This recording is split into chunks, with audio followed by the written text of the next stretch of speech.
모두다행정사 송범석 대표입니다. 오늘도 저희 네이버 카페에 올려주신 질문들에 대해 답변 드리면서 영상 촬영하고 있습니다. 이 모든 답변은 무료 답변이며 제가 개인적인 의견으로 드리는 답변입니다. 혹시라도 조금 더 자세한 답변을 원하시는 분은 가까운 곳에 있는 변호사 사무소, 법무사 사무소, 행정사 사무소를 방문해 주시면 좋겠습니다. 영상은 전날 올라온 질문에 대해서는 음성만을 통해 화면으로 답변을 드리는 형식이 있고, 평소 여러분께서 궁금해하시는 부분에 대해서 제가 화면에 나오는 영상으로 촬영해드리는 형식이 있으니 이 점 참고 부탁드립니다.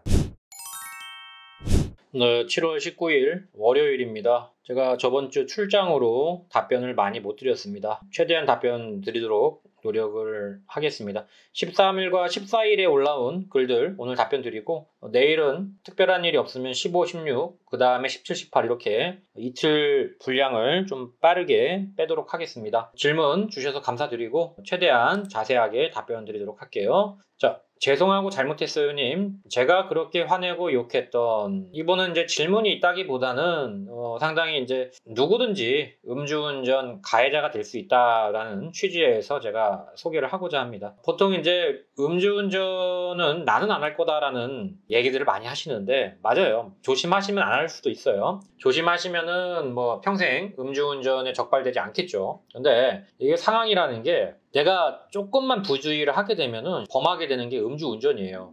최근엔 이런 사건도 있었어요.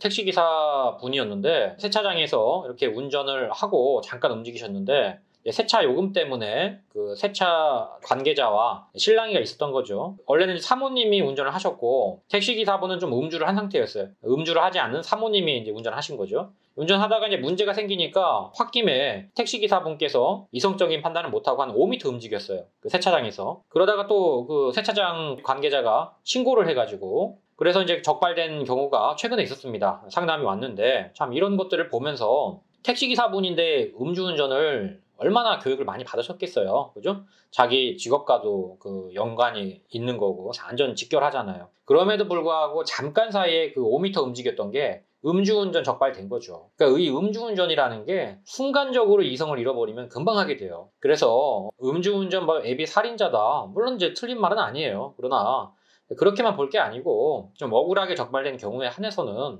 나도 저렇게 될 수 있구나, 어떤 경각심을 갖는 게 중요하지, 무조건 뭐 잡아 죽일 놈이다 이렇게 손가락질하는 게 과연 맞느냐. 누구든지 잠재적인 가해자가 될 수가 있다는 얘기예요. 저 사람 죽여야 된다 뭐 이런 인식보다는 나는 하지 말아야지, 조심해야겠구나, 이렇게 마음을 가져가시는 게 맞지 않나 생각이 듭니다.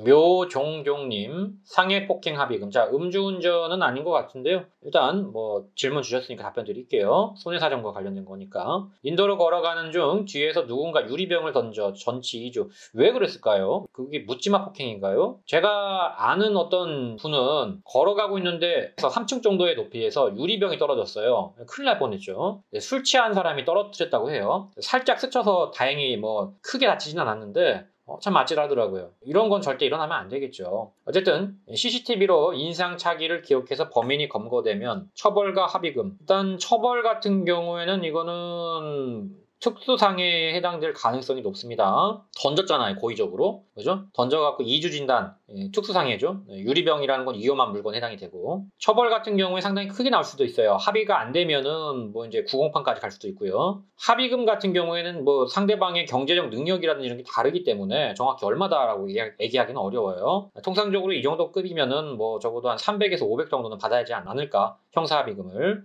왜냐하면 고의적으로 던졌잖아요. 과실도 아니고. 이거는 뭐 미쳤다고 봐야죠. 유리병으로 맞고 범인은 도주했다.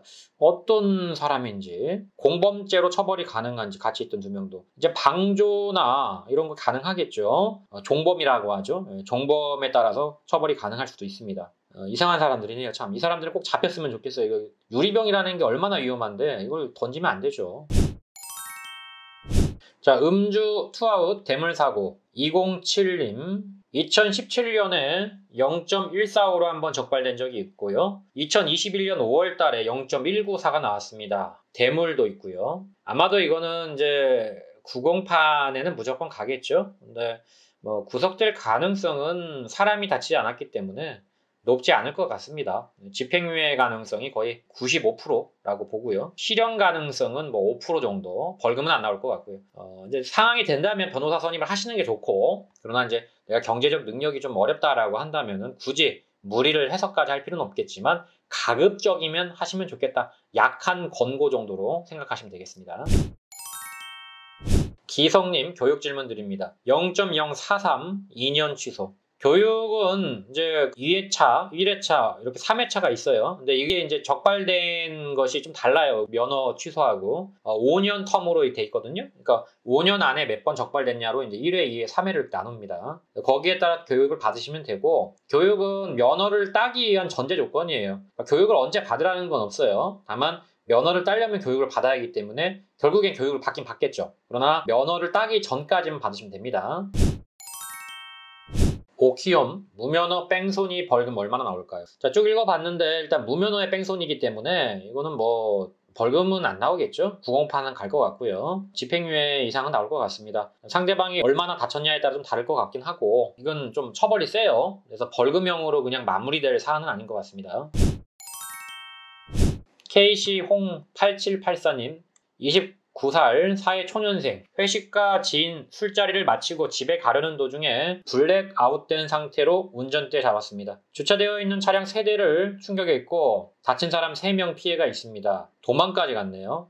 자수는 했고요. 근데 이제 이미 신고는 들어갔겠죠. 신고가 먼저 들어가고 자수를 하면 뺑소니가 됩니다. 그것도 물론 참작은 되겠지만 뺑소니가 맞아요. 0.180 차량은 보험사에서 전부 처리했고요. 보험사에 말해서 합의 요청드리고 있습니다. 민사 합의에 대한 부분이고요. 피해자들 3명, 2, 3주 정도. 크게 다치진 않았네, 다행히. 합의해줄 생각이 없다. 2명은 5천만 원을 줘라. 뭐 이 정도면 거의 뭐 수술대에 올라가야 이 정도를 이제 요구를 할 수가 있는데 좀 과하죠. 합의를 하고 싶지 않다는 거죠. 5천만 원의 합의는 못하죠, 사실은. 내가 뭐 돈이 넘쳐나고 하루에 100만 원씩 번다. 이러면 5천만 원 정도야 뭐 합의를 하겠죠. 근데 이제 일반적으로 그렇게 되는 분들이 몇 명이나 있겠어요. 저 역시도 그렇지 않고요. 5천만 원은 좀 많죠. 일단은 5천만 원을 줄 바에는 제가 볼 때는 변호사 선임을 하시는 게 나을 것 같고, 훨씬 변호사비가 쌀 겁니다, 그거보다는. 실형받을 가능성은 있는데 높진 않아요. 그래서 가급적이면은 조금 비용을 마련해서, 합의가 안 되니까 어차피 변호사 선임을 하시는 게 나을 것 같아요.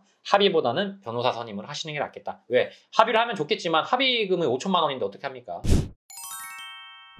허잇 엇차차님, 초범 대인 하나, 대물 하나. 908 날짜 잡혔네요. 자, 1번 0.144 대물 하나, 대인 1명. 보험 처리는 이미 끝났습니다. 피해자는 많이 안 다쳤고요. 합의 시도를 하지 않은 점이 형량에 영향을 많이 미칠까요? 합의를 가급적 하시는 게 좋죠. 아무래도 형량에 영향을 미칩니다. 합의를 안 하면은. 물론 이제 많이 영향을 미치는 건 아니지만 사고가 크지 않으니까. 사고가 큰 경우에는 많이 미쳐요. 사고가 크지 않다면 그렇게 많이 미치지는 않습니다. 국선 변호인 선임은 가급적 하시는 게 좋을 것 같은데 될지는 모르겠어요. 의견서는 가급적이면 본인보다는 이제 법무사나 변호사를 통해서 쓰시는 게 낫습니다. 왜냐하면 이것도 이제 어떤 잘 쓴다 이런 개념보다도 일정한 약속이라는 게 있어요.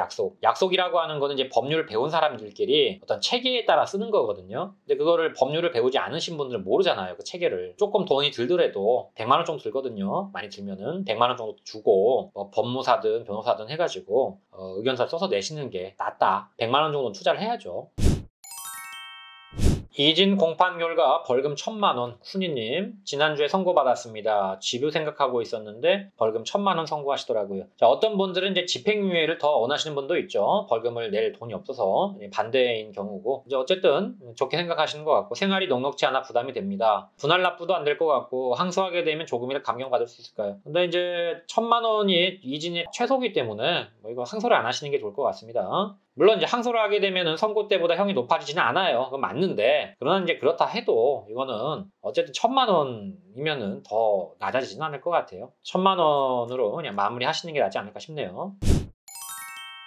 네, 여기까지 질문에 대해서 답변 드렸습니다. 모두다 행정사 카페 게시판은 항상 열려 있습니다. 네이버에 모두다 행정사로 검색하시고 카페 게시판 Q&A 코너에 질문을 적어주시면 최대한 빠르게 답변을 드리고 있습니다. 유튜브에 질문을 적어주시는 분들에 대해서는 따로 답변을 드리지 않기 때문에 반드시 네이버 카페 게시판에 글을 올려주시길 부탁드립니다. 다만 제가 모든 질문에 대해서 답변을 드릴 수는 없기 때문에 반드시 제 답변이 필요하신 분들은 질문 제목에 저에게 답변을 달라고 하시면 주시면 감사하겠습니다. 또한 모두다 행정사는 8년째 비대면 업무로 진행하고 있습니다. 전염병 걱정 없이 언제든지 서면만으로 진행할 수 있는 비대면 시스템을 꼭 활용하시길 바랍니다. 아울러 저희 모두다 행정사를 시청하시는 모든 분들에게 부탁을 드립니다. 좋아요와 구독은 저에게 많은 힘이 됩니다. 좋아요와 구독 꼭 부탁드립니다. 여기까지 송범석 행정사였습니다. 감사합니다.